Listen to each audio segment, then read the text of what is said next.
Whenever I had phys ed class at school, it meant that I had to get changed in front of all the other kids at school. That meant having to take my shirt off and expose my skinny fat physique to everyone else at school. I was so insecure about my physique, so I hated taking my shirt off in front of everyone else. It opened me up to being teased at school by all the other kids. And so, of course, I wanted to lose fat. I would always try and eat healthy, but I would always just regress back to my previous ways of eating, which was coming home from school and eating literal whole packets of chips and whole bars of chocolate in one sitting. So I stayed fat until I discovered this particular way of eating, and I lost 10 kilos in the space of about 8 months. So before I get into the specifics of what I was doing with my diet, you need to first understand how a human actually loses fat. The way that you lose fat is by being in what's called a caloric deficit.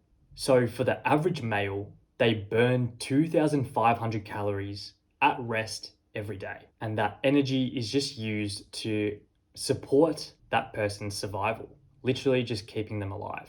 If you were to eat 2,500 calories worth of food on a day that you burnt 2,500 calories just by existing, your weight would stay the same. If you want to lose weight, however, you have to eat less than the amount of calories that you're burning. So if you were eating anything less than 2,500 calories every day, it would mean you're in a caloric deficit and your body would lose weight over time. But everyone's maintenance calories, or the amount of calories that they burn every day at rest, differs from person to person. And that depends on things like height, weight, muscle mass, and your general levels of activity every day. There are 7,700 calories in 1 kilogram of fat. So in order to burn 1 kilo of fat, you have to be, over the course of days or even weeks, probably weeks, you'd have to be in a caloric deficit over that period of time of 7,700 calories. So in other words, if your maintenance calories was 2,500 and you ate 2,000 calories every day for roughly 15 days, you'd be in roughly that 7,700 calorie deficit over the course of around 2 weeks, and you'd lose 1 kilo of fat across that period of time. So in terms of weight loss or weight gain, the only thing that matters is the amount of calories that you're consuming and the amount of calories that you're expending. And how those two balance out will determine whether you're gaining weight, staying the same weight, or losing weight. So theoretically, you could eat 2 large Big Mac meals every day, and as long as that was all you ate, that would be eating 2,340 calories. And assuming your maintenance was the average of 2,500 calories, then you'd actually lose weight on a diet of 2 Big Mac meals every day, which sounds absurd when you think about it. But bearing that in mind, it means that you don't have to change your diet and what you're eating day to day all that drastically to actually lose fat. You need to be able to pick a diet that is sustainable for you.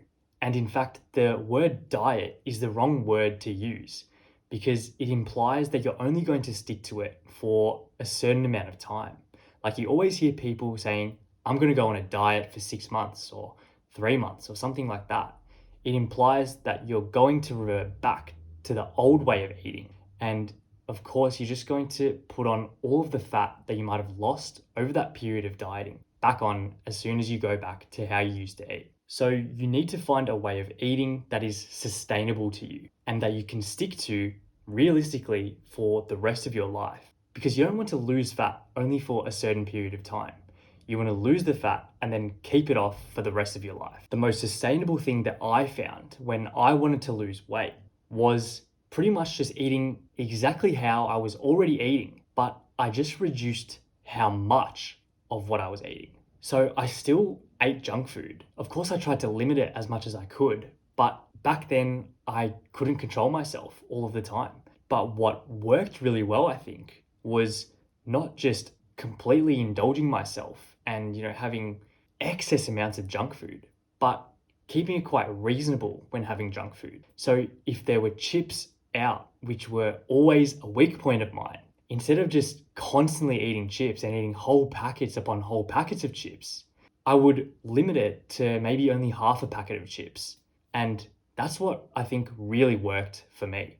It wasn't completely doing a 180 on the things that I was eating, but rather sticking to the same way that I was already eating, but just reducing how much and the quantity of what it was.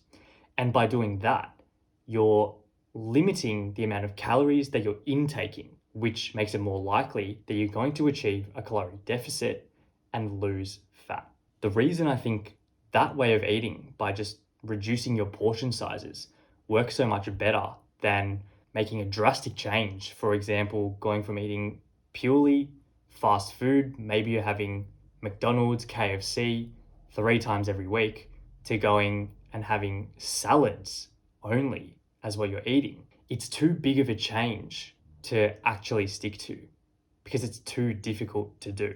So let's say you were having 2 large Big Mac meals every day and your calories were 2,340 or whatever it was for the day. Let's just say you made them 2 medium Big Mac meals, or even 1 large Big Mac meal and 1 medium Big Mac meal. You'd be reducing the amount of calories that you were eating and you'd be losing more weight. That change is much more manageable than completely substituting the 2 Big Mac meals for salads or something else. So if you often eat rice, maybe instead of taking 3 scoops of rice when you're having dinner, only take 2 scoops. At breakfast, if you're having 2 slices of bread, why not just make it 1 slice of bread? Just think of the things that you're already eating, maybe make it only 2/3 of what you're currently eating. And that is a much more sustainable way to go about entering a caloric deficit and losing fat compared to just completely changing what it is that you're eating. The other way that you can stick to what you're currently eating but make it lower calorie is by eating pretty much the same food, but going for the lower calorie alternatives.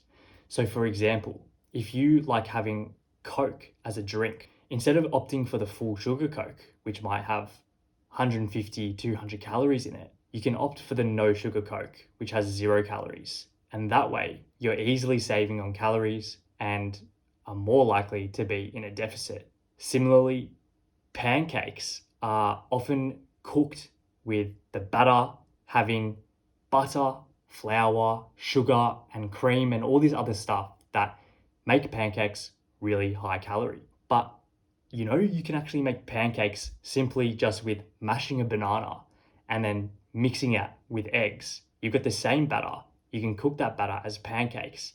You've still got pancakes, but it's so much lower calorie compared to if you were going to cook it with all the butter, the flour, the sugar, and all the other stuff. Another way that I've done something like that is I really have a weakness for potato chips. So instead of having fries or potato chips, I will literally just roast whole potatoes. And it satisfies the craving, but it also makes you a lot fuller compared to if you were going to eat the processed version of the same food, which again makes you less likely to binge eat and more likely to be in a deficit to lose fat. So I told you before about how I was still eating junk food whilst losing weight. And in fact, you can eat a purely McDonald's diet and still lose weight. Obviously, in a perfect world, your diet would be 100% clean and you wouldn't be eating any junk food or McDonald's or any other processed garbage, and you'd be eating completely clean, healthy foods. But you don't have to aim for perfection and that 100% clean diet straight away. You should aim for an improvement on what you're currently doing rather than striving automatically for the 100% clean diet goal, which in fact is probably unattainable in the first place because realistically, no one can eat 100% clean for 100% of their life. If you eat McDonald's 4 times per week and reduce that to 3 times per week, that's still an improvement on what you're doing. It might not be perfect, but you're on the road to completely eliminating McDonald's from your diet and more likely to be in deficits over the course of days, weeks, and months, which will make you lose fat. It's also much easier to have 3 Big Mac meals next week when you had 4 Big Mac meals this week because it's much less of a change than if you were to completely cut out the Big Mac meals altogether next week. And if you tried to cut the Big Mac meals out completely, you'd be much more likely to fail at trying to do that because it's too hard of a goal that you've set yourself. Whereas if you set the goal of only 3 Big Mac meals next week, you're much more likely to hit that because it's an easier goal to achieve. And then it's much easier the next week to only have 2 and the week after that to only have 1, to getting to the point where you eliminate it completely. If you aim for perfection straight away, you're bound to fail as it's too hard. Improvement comes before perfection.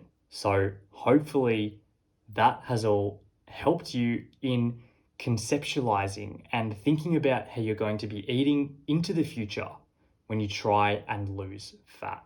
And hopefully it's been much more helpful than me coming on here and telling you to stick to the carnivore diet or the ketogenic diet, for example. If you did learn anything or if this did help you in any way, please consider subscribing because we're getting to 4,000 subscribers soon. And as always, please leave a like, leave a comment. Let me know what you think about this particular way of eating to lose fat. I read every comment and reply to every single one. And I'd be very interested to hear what you have to say. Anyways, that is all from me, and I will see you in the next one.